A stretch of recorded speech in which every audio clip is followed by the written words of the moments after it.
Welcome back to Hoops HD, everybody. This is Championship Week Video Notebook, day number 9. We are in the stretch run here for the Championship Week. We are coming in real close to all the major conferences starting, and we've got a lot to discuss. This is the show where we review all the day's conference tournament games, preview the next day's games. I am Chad Sherwood, your host, joined by David Griggs, the puppet, live from the Puppet Bunker. Yeah. When am I getting out of here? How's the air quality in there? It's not. It's kind of stale in here, Chad. It's dark, and it's like I'm ready to get out of here now. We got to get him a can of Febreze or something. John Stalika with us as well down there at the bottom in the Stalika bunker. That would be the bracket bunker, which is a little more well ventilated. Yeah. Oh no, Joe Lenardi's in the bracket bunker. That doesn't look like Joe Lenardi's bracket bunker at all. There. That's. Does he have a copyright on the bracket bunker? It's not an actual bunker, so I would say no. That might be more of an air raid bunker in there, in fact, Stalika. Yeah. I don't know. But we thought we had one more person joining us. He might be joining us in a few here. If he does, we'll jump in right then at that point. But let's start with news and notes. Not much, David, unless you heard of anything in news and notes for the day. No, it's been a great. It's been a red letter day in college admissions. Billy Kennedy out at Texas A&M. That might be one of the biggest. No, I didn't hear that until just now. Really? Yeah. Oh, wow. Okay. Yes, news and notes. Billy Kennedy out at Texas A&M. 1 year removed from a Sweet 16, by the way. Well done, Texas A&M. And word is that everyone's favorite referee, Carl Hess, is also not coming back next year. So, and there was much rejoicing. Let's go right to the games, though. And we are going to pull the screen up here if it works. If it doesn't work, then we'll see pictures of God knows what. West Coast Conference Championship game was tonight, and as they've done, they've won every single West Coast Conference game by double digits all season long, and Stalika, Gonzaga just cruised again over St. Mary's by about 35 points, as we all expected. Yep, and we have a little bit of an issue on our screen here. So. Oops. David, what the hell happened? I was not I mean, in terms of upsets, it was very, very big. As you said, like St. Mary's was within arm's reach of the bubble. They wouldn't have gotten in without winning this game. I'm fairly certain of that. But there have been bigger upsets. But I guess it's just Gonzaga was playing so well. I think it was one of the more unexpected.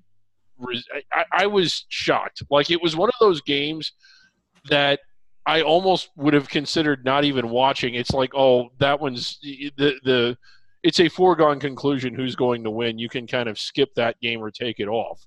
And I didn't really start watching it until the second half, to be honest, because I was paying more attention to the Summit League and some of the other stuff that was going on. And let's not forget, over 24 hours ago, it looked like San Diego actually had a good chance of knocking out St. Mary's. So the Gales certainly would have been out had they lost to the Toreros in that one. I got a couple profiles up on the screen here. Here is that St. Mary's profile, and I think we are being joined by Zach right now. Are you there, Zach? Yeah, what's up, guys? Sorry for my delayed join. Much like the Hartford UMBC game, it wasn't really good at the beginning, and then I jumped in. Nice to be with you guys. Well, Zach, let me ask this. The St. Mary's Gales may now have the best win of anybody in the entire nation all year. They beat Gonzaga, a full-strength Gonzaga team, even with Tilly, on a neutral court. Yeah, no, it was very impressive. Defensively, they were tremendous. And, hey, you know what? It's amazing. It's almost as if Randy Bennett going out and actually having a non-conference schedule worth something strengthened his team and prepared them for March. If only anybody had ever suggested they do that previously. It's almost like everybody would have been right. But the Gales are in, and David, 12 seed, 11 seed. This win alone, it's kind of funny. Without this, they weren't inside the bubble. I mean, it could have been maybe a 80-team field, and maybe they would have gotten in. With this win, and a one win like this can completely change the complexion of your profile. Yeah, I could see them 12 or 11. And the other thing that's in play is it's going to open up one less spot because it's one less first ballot team that's going to win a conference tournament. So what do you call it, a bubble bursting or whatever? What you call that is Boston College's at-large chances are really, really taking a hurt. Yeah. Now, let's look at a few of the conference championship games, though. Colonial tournament championship game was today, and what ended up being a very good tournament, start to finish. And Northeastern had this game, but Hofstra kept making runs at them.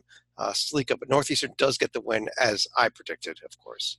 Yeah, they had a double-digit lead earlier in this game, and Hofstra was able to come back and at least tie the game, but never was able to get completely over the hump. This wasn't surprising when you considered how Hofstra finished the season, and Northeastern finally seemed to catch fire once they got completely healthy. And Zach, are they holding parades up there in New England? Oh, yeah, I'll tell you what. It really is an incredible time for Northeastern athletics. Off topic, because Saturday, for the first time in school history, they're hosting a men's hockey tournament game. They're hosting a women's NCAA tournament hockey game, and now they're going back to the big dance. Just another tremendous job by Bill Carmody and Northeastern, again, back in the dance. And, you know, it's hard to believe that – I'm sorry, Bill Cohen. Bill Carmody. Yeah, I was about to wonder what Bill Carmody got the job there, but go ahead. Yeah.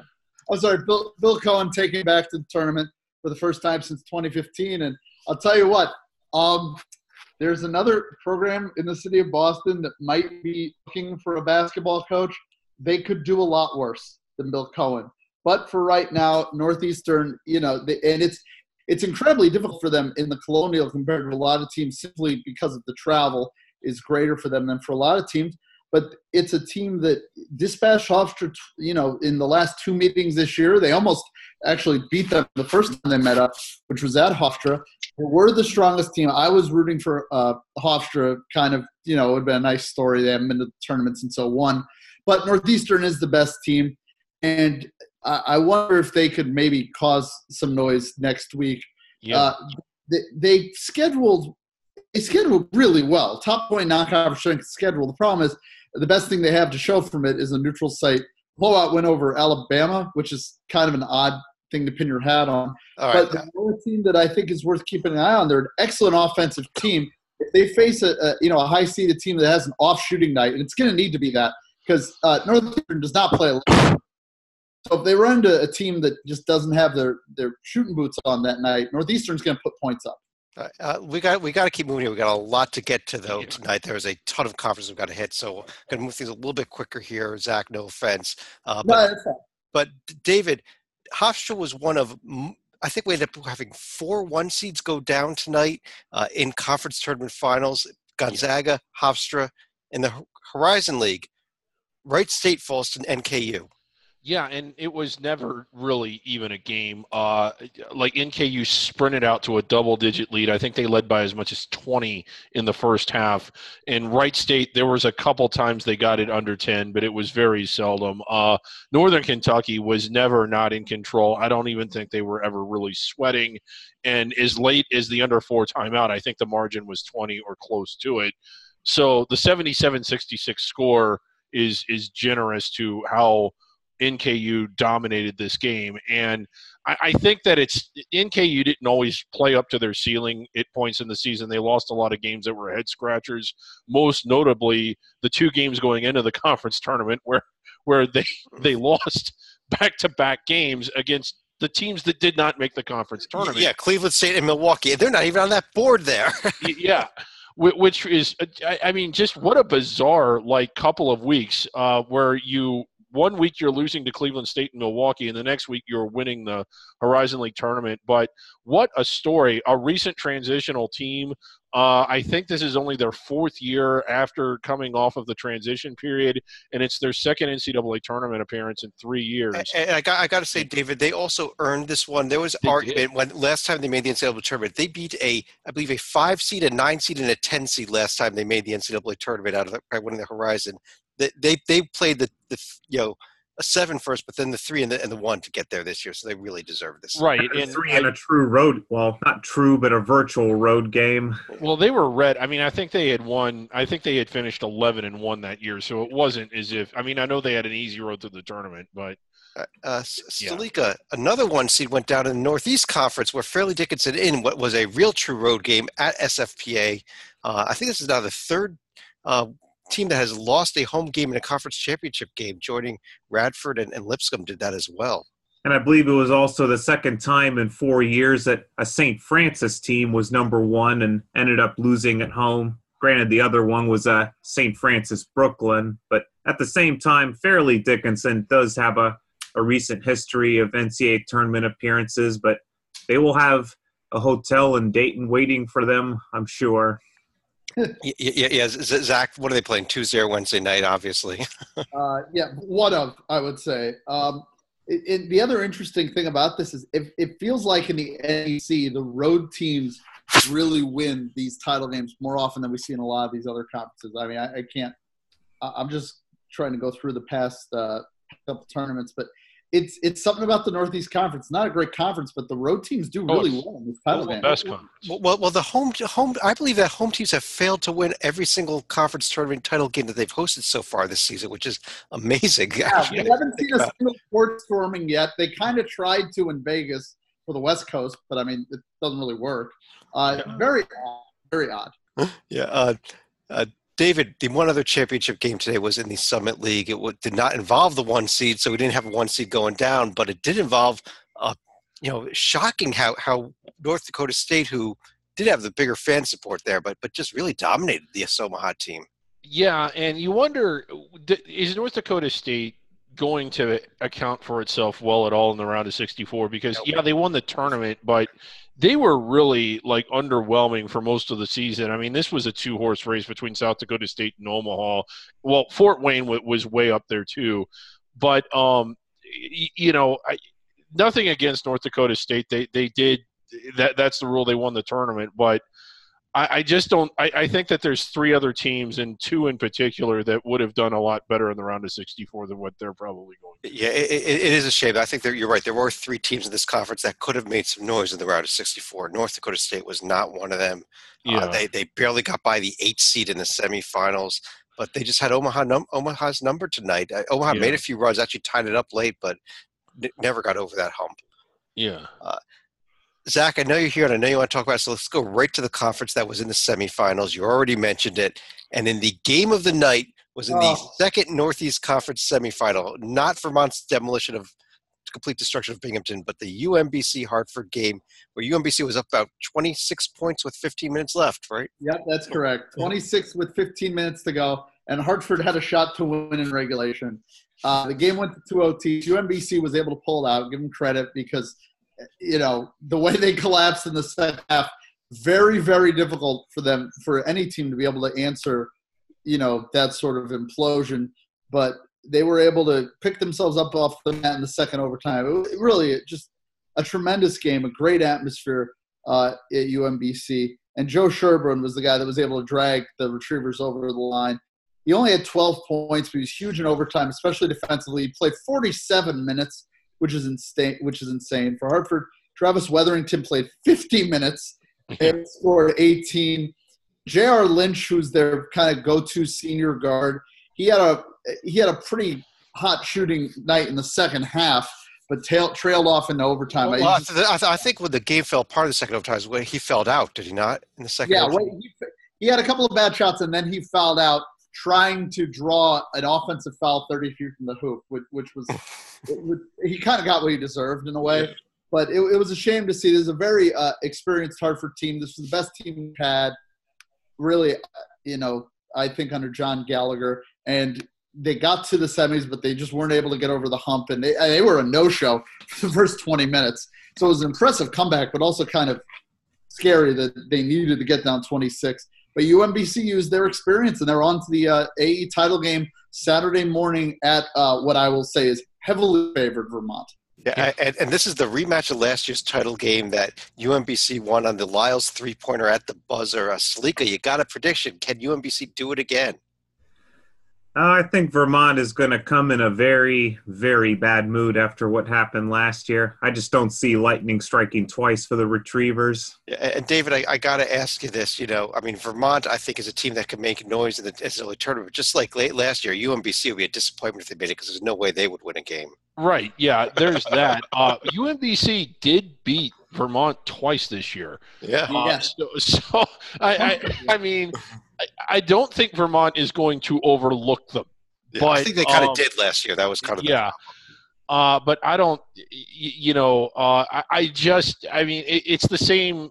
I feel exactly the same I did last year. Vermont should win it. You kind of hope they do win it. They're built to win a game in the round of 64, way more than UMBC is. UMBC, if they won, they'd probably be a 15 or a 16 and have no chance of beating anybody, just like last year. Stalika, let's go over to the ACC that kicked things off today in 3 games involving 6 teams that nobody gives a damn about. But Miami beat Wake, Notre Dame beat Georgia Tech, Pitt beat Boston College. The final scores were a lot closer than any of these games really were. Also, I just don't think anything were even worth watching. I guess the Georgia Tech made a bit of a run on Notre Dame in the second half, right? But I think at the end of the day, I'm sure, Louisville appreciated Notre Dame moving ahead in Georgia Tech's stead. So, and this is a game that one of the few games Louisville did actually win recently.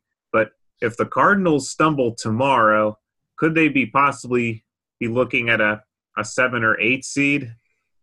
Yeah, and we've got 3 teams that have to win kind of tomorrow just to avoid a bad loss. David, also Tech and Syracuse played the other 2 winners, but then a fascinating NC State Clemson game at noon. Yeah, one of the more fascinating pre-quarterfinal games that you'll ever see. It's very bubblicious. A lot of people are speculating, maybe even correctly, that the loser is out and the winner may not be in, but they're still alive. I really am not big on either team. There's teams on the bubble like Texas and Indiana in particular, Florida, that I could gag on but ultimately be able to swallow. I would choke if they selected an NC State team that has only won 3 games against teams with winning records, has only beaten 1 team at home that has a winning road record and has beaten no one away from home that's within 100 miles of the NIT, much less the NCAA. I really don't think that that's good enough, and I don't think Clemson's done a whole lot more than that. And it kind of bugs me that everybody's, including our selection committee guessing expert, who is probably correct, he almost always is, that's saying the committee is going to take one of these teams. They shouldn't take either one. Well, it's kind of funny that this game will be the best win for either one of these teams. It would be, right. Yeah. Well, to be fair, NC State has wins over Penn State and Auburn. And Miami. Now, if this was football, that would be a little more impressive. But that's pretty much NC State's entire resume is that they have 2 non-conference wins over power teams that just aren't very good. Yeah, but other than that game, I think we're going to get 3 snoozers in the other 3 games. I don't think Miami, Notre Dame, or Pitt have any chance tomorrow. Right. But we got a little noise there, but Virginia Tech a little bit shorthanded, but I still think they could take care of Miami. Zach, I got to ask you about this. We had first-round play in the MEAC today, and after South Carolina State beat Maryland Eastern Shore, the late game featured the Juan Dixon versus Todd Bozeman matchup with Coppin State knocking off Morgan State. I'll be honest, this might shock you. I wasn't locked into 7-24 versus 9-20. But hearing the coaches now, it's my mistake. It was. So it's the MEAC, it's the Norfolk Scope. It's got a video stream. That's really all I can ask for because my expectations are not terribly high. I mean, I feel like this is Norfolk State's league to lose, but it's the MEAC. Weird stuff happens. These teams really, the first half of their season we talk about all the time is just them going around the country getting their brains beat in the athletic department. And then when you get in the conference play, it's a matter of who can, turn it around against very similar levels of competition. And this year, I think Norfolk State is head and shoulders the best team. The only losses that they took were Bethune-Cookman, and they did lose to Howard in their final MEAC conference game, 98-95. But I mean, I'd be shocked if it wasn't Norfolk State because it's a 16 seed whoever comes out of it. Well, we got 2 games tomorrow, actually. Only 2 of the 4 quarterfinals. It is Norfolk State, South Carolina State, and North Carolina A&T, the 2 seed against Coppin State. So, David, is either one of these games going to be an upset? Well, probably it's the MEAC, but no. Okay, they're probably both the upsets then. I mean, Norfolk, South Carolina State was a 5-point game in the regular season. You want to push it? Stalika, the Sun Belt tournament kicked off today on campus sites in the what we're calling the 7-layer burrito tournament. In the first round here, where both home teams won, Louisiana Monroe and South Alabama. Anything you took out of these games that they don't play again until Thursday? Not too much out of these games, but at least the winners get to move forward to Lakefront Arena in New Orleans. So it'll be a fairly short trip for South Alabama and also Louisiana Monroe. But I think out of those two teams, I think Louisiana Monroe may actually have a decent chance of getting to the third rung of this ladder here. Hey, got to get by Cliff Ellis. I think he's ready to start making some noise in the Sun Belt. They've been struggled since he moved there. But let's keep going right on, David. The SWAC today was quarterfinal round day. Yeah. And you want to talk about top of the line video production. These 4 games are just really the best was Jackson State was actually pretty decent. I got to give them credit. Who's what? Oh, Jackson State. Yeah. Prairie View, whoever was operating the camera was not really concerned with what was happening on the floor. It would be showing the end of the floor that the players were not on. This is true. Yeah, this is very true. So Grambling's video stream stopped halfway through the first half. It was awful. Yeah. Anyway, SWAC action. We've got ESPN3 for the semis on Friday. So that's new this year. ESPN3 just picking up the semifinals for the first time ever. So we got better video coming. And only upset was the Alabama State going and winning at Jackson State. Right. I don't know if I would really call that more of an upset because Alabama State, I think, was as high as a third going into the final week, but they weren't able to beat any of the heavyweights like Prairie View or Texas Southern at home. Yeah. I would say this. I am really hoping that we get PVAM Texas Southern in the final, not just because of the 2 best teams, but it'll be a rematch.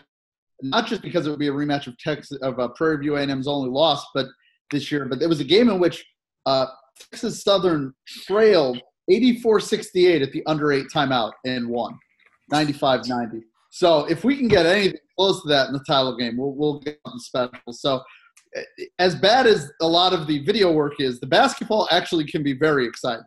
It can be exciting, not good, but exciting. I said exciting for a reason, yes. We're talking about 4 teams playing for a spot in Dayton, but let's move on to conferences that were not in action today, but are picking up. We do have 1 championship game tomorrow. It's going to be the last championship game before Saturday, and it is in the Patriot League. Bucknell at Colgate which I think, David, I'm circling this game. This is going to be the largest screen TV I have down here in my bunker. So, but this should be a good one. In Colgate, it's been a while since they've been to the tournament. They are going to be jacked up to the roof for this one. That's going to be a fun atmosphere, and it should be a really good game. Bucknell. I think Bucknell's the better team. They are. And Bucknell was way ahead. I think that they were 3 games ahead with 4 games to go, and just completely tanked at the end of the year. Just went into the tank, but especially in that semifinal game against Lehigh, it seems like they've got their mojo back. But to answer the Puppet's question, it's been 23 years since Colgate has been to the NCAA tournament. They also had, Jack Bruin was coaching there, and Donald Foyle, who was the only person in the non-scholarship era of the Patriot League that went to the NBA. Yeah. We also have a lot of other 10 other conferences started tomorrow, so let's go through these as quickly as we can. It is first round day, Zach, in the Big 12 with TCU, Oklahoma State, and Oklahoma, West Virginia. So 2 quick questions. 1, an upset in either one of those 2 games, and 2, who wins this whole damn event? I personally, I have a feeling Texas Tech's going to win it. Yes. In terms of tomorrow, I've all year I've been waiting for West Virginia to fire, and instead of firing, they've caught on fire, and it's gotten worse and worse and worse. So it would be funny to me if tomorrow they finally put it together because we know the talent's there, and it just seems like this happens with a guy like Bob Huggins, but he can't get through to a team. It's just a lost year. And this team hasn't responded to him all year. So I think Oklahoma wins that game probably handily. On the other end, I like TCU marginally there. I really think that of the 4 teams, TCU is probably the best equipped to make some sort of a run through this tournament, but I like Texas Tech overall. I'll tell you, the fascinating game we're going to have is not going to be till Thursday. We'll talk about this tomorrow night, but that Kansas-Texas game is a huge, huge game. Yes. Longhorns. Off the court, too, by the sounds of things. But David, Big Ten action starts tomorrow as well. Sir. And you and I have something to discuss here with the 12-13 game. Well, here we are. We're clearing the floor out right now. It just continues to impress and amaze that despite the dark web warping against them, here's Nebraska just 11 wins away from winning it all, like right on pace, and it starts tomorrow. It's just phenomenal. My Scarlet Knights. It can't be matched. Who are going to be wearing white in the Big Ten tournament for the first time ever, so that's at least something. Well, one of the things Nebraska did a good job of doing is not inflate. Like they didn't want to lower their average net win.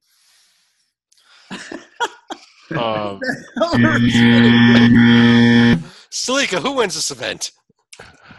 I am going to go with Purdue here. I don't know if I can trust Michigan State with they did beat Michigan twice with a thinner roster, but trying to win 3 games in 3 days might be a little bit of a challenge. By the same token, I know it's tough to bet against Michigan, who's actually made a habit of winning this tournament in recent years. Yeah, but I'll still go with my instinct and say Purdue. I kind of agree with you. Again, another game we'll discuss this tomorrow night, that Ohio State-Indiana 8-9 game. Yet another fascinating 8-9 game. We'll talk a little bit about that more tomorrow night. I'm just excited that we hopefully will get Purdue-Michigan for the first time since the beginning of December if they win their games in the quarterfinal. They met on the very first day of conference play, which is a Michigan win, by the way. And yes, I'm going to use that game 3 months ago to justify my pick of Michigan because obviously nothing has changed. David, Big East tournament starts tomorrow with the 8-9 game between Providence and Butler, the 7-10 between St. John's and DePaul. Number 1, does anybody care about those games? And number 2, who wins the event? Well, St. John's better care about their game. If they lose that one, they might be back in New York for the NIT. And they've struggled with DePaul this year. So that is actually – I know that some of these opening round games, it's just sort of like, you feel like you kind of have to get them over with and endure them more than enjoy them. But no, that one is important tomorrow. DePaul right now is standing in the middle of the room, holding the grenade with the pin in the other hand. Their last 3 wins: comfortable home win over St. John's, a demolition of Georgetown, and a loss at Creighton. I don't know what they could do. DePaul could do anything tomorrow. And St. John's, I trust them enough. I have the sneaking suspicion that DePaul's going to win this game. But by the same token, if St. John's is finally able to figure out the Blue Demons, they're going to be taking on a suddenly ice-cold Marquette team the following round. The Marquette team they swept on the season too. Mm-hmm. So, John, who's going to win this event? This is going to be one of the wildest tournaments. We're going to have the 2 hottest teams facing in one of the quarterfinals, but I'm actually going to go Homer for a change and say Xavier wins the tournament and gets the auto bid. I think this is setting up as a Seton Hall type of year. Yeah, this is when Seton I give him credit. I know he hates that sentence more than any other in the human language. But this is the year. This is just the type of year where they win the Big East tournament, is it not? I was going to say, just define what is a Seton Hall type of year. I don't even know what that would be. A crappy year where they win, when they do enough, and then they get into the tournament. It's a crappy year where they win the Big East tournament, and it's like they were there as a 6th seed or something ridiculous. Like in soccer, all they dream of is glorious failure. I could see Seton Hall, I guess. I mean, they're as hot as any team going into the tournament, having beaten Marquette and Villanova at home, although then it becomes the question of, what do you make of Marquette? I personally am going with Marquette. I think they're going to shake it off. The Big East tournament always, to me, has been a tournament about, top players, and I don't think anybody's got Marcus Howard. So I'm still going to – I know it makes no sense given that they haven't won in about a month, but in fact, literally almost 3 weeks. I think Marquette gets things in the direction. I actually picked them to win this tournament. David, I don't feel confident, but it's a wild tournament. Sorry, go ahead. It is also first round day in the SEC tomorrow. Missouri, Georgia, and the head coachless Texas A&M team against Vanderbilt, who was winless. So that might be, bad basketball game to circle. But Zach is on his way to Nashville. He loves bad basketball. Don't you love it enough is the real question for me. Yeah. Who wins this event? Let's forget about tomorrow's games. No one playing tomorrow. America. No. Yeah. I'm afraid to say that. Okay, like I think that I'm going to go with Tennessee. No. But I thought you were setting up LSU. Well, no, wrong. The team that I think I don't want to. I think Auburn gets all the way to the end. Nope, wrong again. Kentucky's going to win this tournament. Nope. Hello, South Carolina, the 4 seed. Angry Frank. Stop that. Angry Frank. Yes, I concur. I changed my vote. Auburn kind of sucks. LSU doesn't have a head coach. They're already in the championship game. They just got to pull an upset of Kentucky or Tennessee. Yeah. I want South Carolina in the title game because it will help just how absurd a case for Indiana or Texas is. South Carolina has done something relevant in the last 3 months. Let's one team. Zach, I know you love bad basketball. Let's turn to the conference of bad basketball. The Pac-12 starts to play tomorrow. Oh, Lord. Well, the best part about it is in the early round you get Bill Walton, and I mean, you want to talk about putting lipstick on a pig. I mean, there's sell jobs, and they're trying to sell this. It's a family show, but it's not good. Well, let's see. You start off with USC Arizona. I mean, Sean Miller's last stand, is it really going out at 5 p.m. in front of 12 people at the Mandalay Bay? I say yes. I think USC is going to win that game. Colorado Cal. Cal has gone under the radar as – are they the worst power conference team in the last 5 years? They just swept the Washington schools. Come on. Right. They've ruined a very good narrative I had, but yes, they did, and credit to them for that. Then you've got UCLA, Stanford, because it's in the contract. They have to play. And then Oregon, Washington State. I mean, good news. Oregon, yes, they just won at Washington. The bad news, they won 55-47. So did anybody really win? God, it's so bad. I think Arizona State's going to win this tournament. Okay. I don't care. I'm sorry. It is Arizona going to test my strength. I like bad basketball, but only when there's no expectations. I'm on the Oregon. I'm taking Oregon in this event, and a few other people have. I think this is the hottest team in the conference right now, actually. And I mean, they got to only go through Washington State and Utah, who both suck, and Arizona State sucks, and Washington sucks, and Oregon State sucks. And wait, everybody sucks. I mean, if you look at everybody sucks.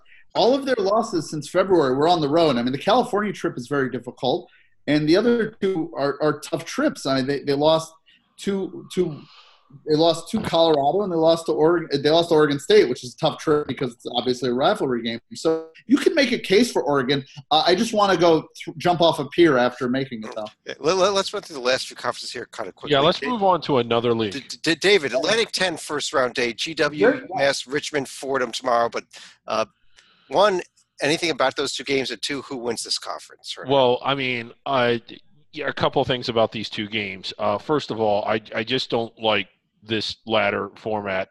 I think that they miss out on a golden opportunity to just lop off the last place team, and then you take the 13 teams and you have a quintuple header. Hell yeah. What if we were able to do multiple courts in one building? We're going to get to that in a minute. Hold on a second. That's coming. Sorry. I do agree that you do not need the 13th team. I mean, I love Fordham, but they're awful. We need quintuple headers. It's not that we want them; it's that we need them. This conference could give it to us.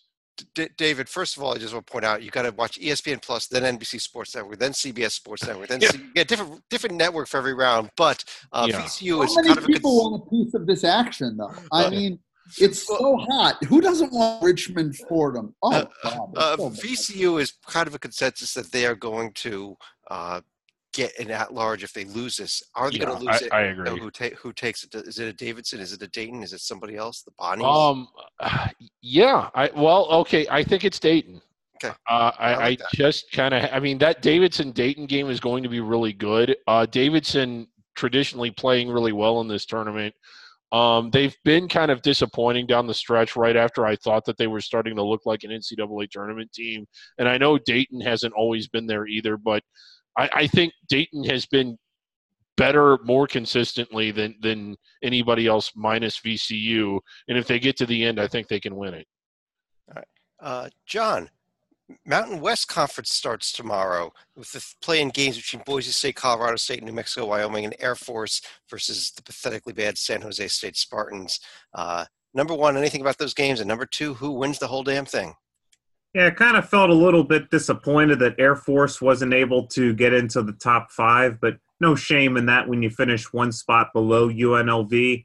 But by the same token, I think we're going to see history repeat itself from last year where San Diego State knocks out Nevada, also knocks out Utah State, and steals a bit out of the Mountain West. Don't shake your head at me. I'm agreeing with you. I think that everyone's looking for this Nevada-Utah State round 3. I don't think it's going to happen. I think Nevada does get knocked out, but I think Utah State's going to take the bid at the end of the day. Is there no love for Fresno State? No. Yeah, I mean, they did beat Utah State, but Fresno State reminds me a little bit of St. Bonaventure in the A-10. They're very good at beating everybody except the better teams, which is kind of an issue. You have to play them all. Zach, it's also thrilling first-round day starting at 11:30 a.m. Eastern in the Big Sky Tournament. That's a 9:30 local tip there with the Northern Arizona Sac State, Southern Utah Idaho State, and Montana State Idaho. We got floor sweepers. And I guess, number one, do you care about those first 3 games? And number two, who wins the event? I'll tell you what, I appreciate them catering to the East Coast, but mother of God, they're playing win-or-go-home basketball at 9:30 in the freaking morning. I mean, that's really – I wish Northern Arizona and Sacramento State a lot of that. I'd take the under in that game.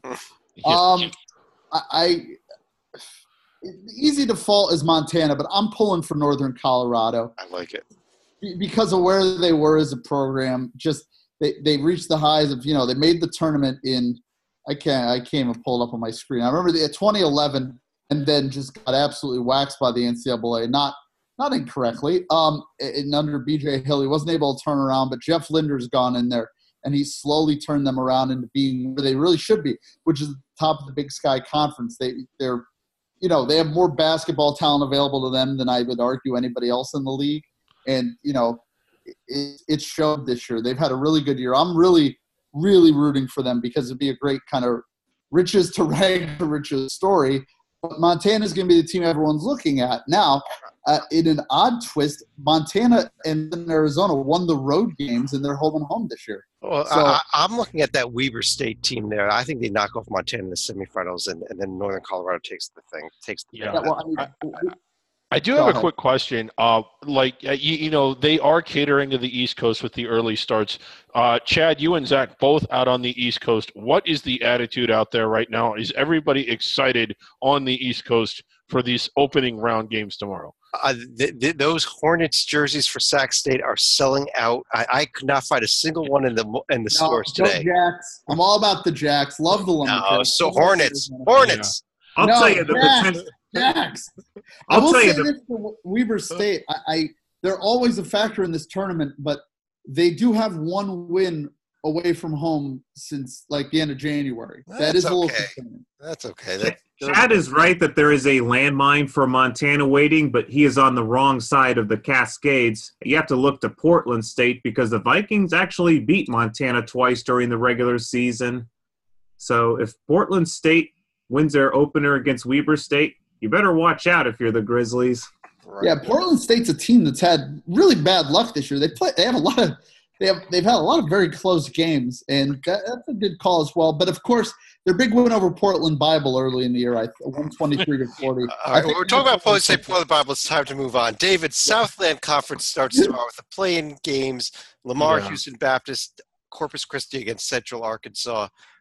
One, an upset in tomorrow's games, and two, who wins this event, especially with that Abilene Christian being shorthanded now since they had a few dismissals mid-season. Yeah, I mean, I think it's Sam Houston. They've been far and away the more impressive team, especially since Abilene Christian lost so many. I think it's 2 starters and another key player.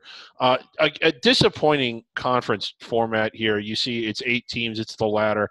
There are 13 teams in this conference, and they miss out on an incredible opportunity to have. There is a big name missing in here. Yeah, a header opening round. That's But John, you are right. This is the first time I think in 13 years now that Stephen F. Austin is not in the Southland tournament. They lost their final game in the regular season. It was to Sam Houston. They got knocked out. But I'm kind of looking at that. New Orleans seemed to be a team that could be dangerous for Sam Houston in the semifinals. Yes. And we might see Southeastern Louisiana steal this bid. Yeah. But what we won't see in that, what we all want to see, is a quintuple header opening round. But I'll tell you something that we do want to see. What we really, really want to see is a conference tournament where you have 2 games going on simultaneously with a giant curtain in between them. This is the greatest thing to happen to basketball since James Naismith put the peach baskets on the up. It is amazing. We have court A, we have court B, we have a curtain. If you buy a ticket to the game, you can walk back and forth and watch both games. It's the greatest thing ever. The only thing that would make this better, there's 14 teams in this conference. Only 12 make the conference tournament. If they took a 13th team, we could have a quintuple header. Well, is it a quintuple header, or would it be a triple header and a double header simultaneously? I'm just like, I think you could have 2. Like, you got the women's tournament. Like, you could have the curtain separating the 2, and you could have 2 double headers going on with a curtain. Like, I can't think of anything any better than that. 2 developments. They have turned around the orientation of the courts this year, and most importantly, they have agreed to a 2-year extension. The dual court system and curtain will continue on into the near future. This is what America was built on. Yes. As for tomorrow, I'd like North Texas. I think North Texas could pull it upset. I think that Florida Atlantic Louisiana Tech game could be a good game. Stalika, though, who wins this event besides the fans who get to see basketball with a curtain on both sides of a curtain? He was a little bit salty in the season finale at UAB, but I think Jeff Jones and Old Dominion are finally going to get over the hump this year. Yeah, they do have the favorable side there. I think San Antonio is the easiest of the top 4 seeds, and Southern Miss and Western Kentucky are dangerous on the bottom there. And be careful with ODU. There's a bit of a Hofstra in the CAA vibe, and that they can dominate the regular season. I don't know what it is. It's such a long trip for the conference tournament. They just don't seem the same team at the tournament. Maybe it's being thrown off by the brilliance of the setup there, but now it's changed 90 degrees. I'm very concerned that Old Dominion might not be ready for the tour. Yeah, I'm worried about that as well. They might dribble the wrong way, like try shooting at the sidelines. They might go onto the wrong court. They might be confused. Anarchy. David, it's survival board time. Yeah, love the survival board. Pull it up. There it is. Tell us about it. Well, this is Zach. Do you know about the survival board? I'm interested to hear what you think of this. I do really. That's what life is about. It's about survival. It's about advancing as well. It's about quintuple headers. It's about curtains, but curtains in this case has a totally different meaning. Right. Well, we do this for the selection committee. We do this to help them out. They need our help. There's so many teams. Right. Yeah, and they don't know who they're supposed to take, who they're supposed to look at, who they're supposed to eliminate. This helps them. We do all the work for them. There's a North Carolina, a South Carolina, and an East Carolina. I mean, how can we expect them to know? And a Western Carolina. Right. And a Western and Coastal Carolina, depending on how you look at it. But we got teams in different categories here. The bold and all caps, like Liberty on the screen there, has clinched an automatic bid. They are in. They have to be in. Yeah. Bold and regular type is a lock. And these teams may not have clinched automatic bids, but selection committee, you have to take these teams as well. Yeah. The teams in italics are teams that they need to debate. Maybe they're in, maybe they're not. These are the teams that they can have the discussion about. The teams of regular type are the teams that have to win an automatic bid to get in, but they are still technically alive. Right, and it's very important we do not mess this up because, like, Northern Kentucky won their tournament tonight. If you scroll down there, you can see Yeah, say heading into the day. Well, yeah, but they're not bold. Like, so the committee may make a mistake and leave them out if we don't do this right. Okay. So, but heading into the day, there were a total of 225 teams left eligible to win it all. As a result of today's action, down to 208. 208. And let's see what happened in the Horizon League. Okay. There it is. There they are. Okay. They're bold in all caps. So the committee knows to take them now. Yep. And you're always worried about that. Northeastern right there as well too. You just don't want to. How bad would you feel if we forgot to do that and a team got left out because the committee didn't know? Yeah. What if we left Iona out? I mean, Tim Close would be. My God. Yeah. Well, we really do this. I mean, it's a service. But it is. Yes. Good argument that without this, they would legitimately forget that.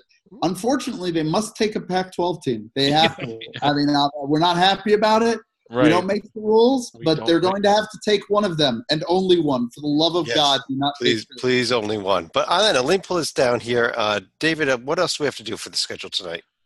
Well, like we're moving on to the fixed college basketball phase of it, and like last night, Chad, you had a really, really, I thought, good cause. Thank you. What was it you wanted? I wanted to keep Savannah State in Division I, and so we found somebody who can get things done. Who we tweeted to, and that was, of course, lead singer of Twisted Sister, Dee Snider. Chad, what makes you so every night? I don't know if Zach's been following. We come up with an issue. Hartford radio host Dee Snider. He's a legend in these parts. He is, and he can get Savannah State in the tournament. We're just waiting for him to respond. Dee Snider is not okay. Anyway, well, I want to kind of move away with that. I'm just kind of sick of people not responding and move on to something that let me get this.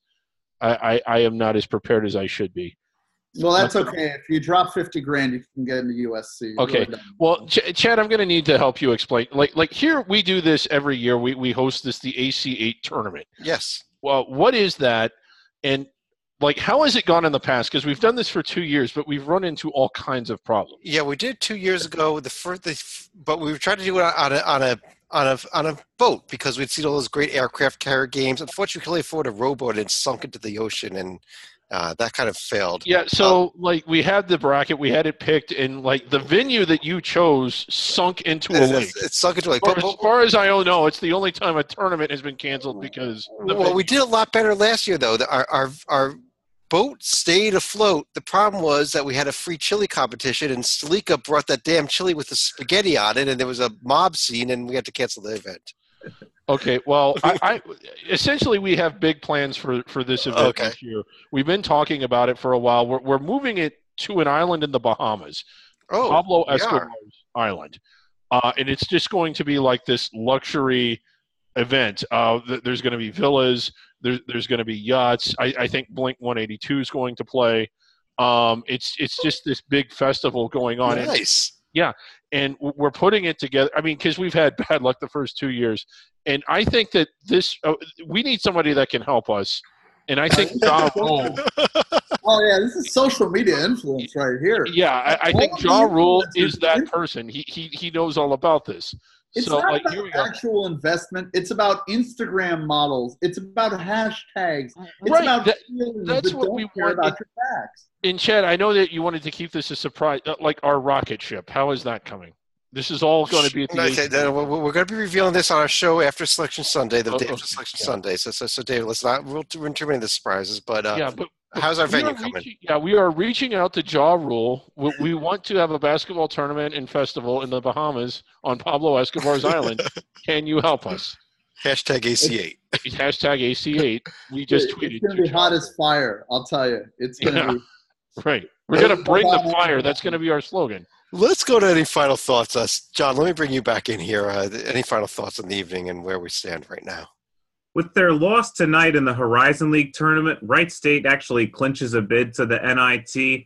Please, if Dayton is not able to win the Atlantic 10 tournament, NIT selection committee, we need to make Wright State Dayton in the first round happen. Let's do a triple header. Let's have Wright State host Dayton in the Nutter Center up in Fairleigh, and then make the quick trip down I-675 to Dayton later that night for the opening round games at UD Arena. Oh, that would be awesome. That would be a fun day. Gem City Classic renewed.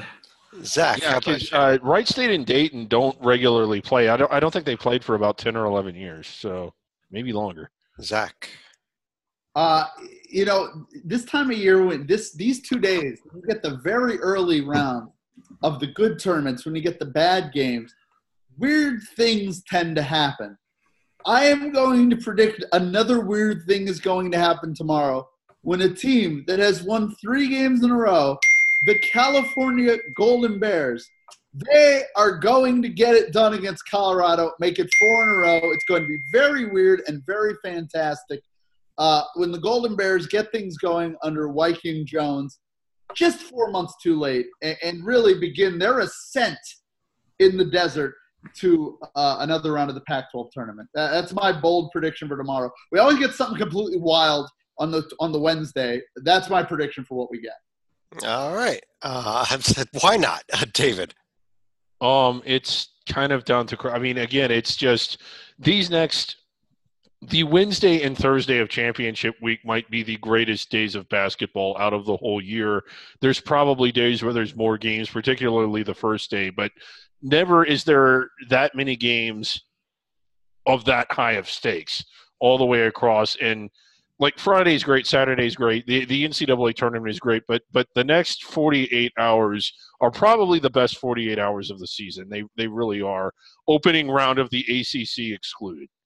Yeah, that's a hate watch, NC State. And any round of the Pac-12 excluded as well. But on that note, I do want to thank everybody for joining us. We've got Zach, John, and David. I'm Chad Sherwood, and we'll be back again tomorrow night with another video notebook. And right now it's time to find some bed. So good night, everybody. # quintuple header.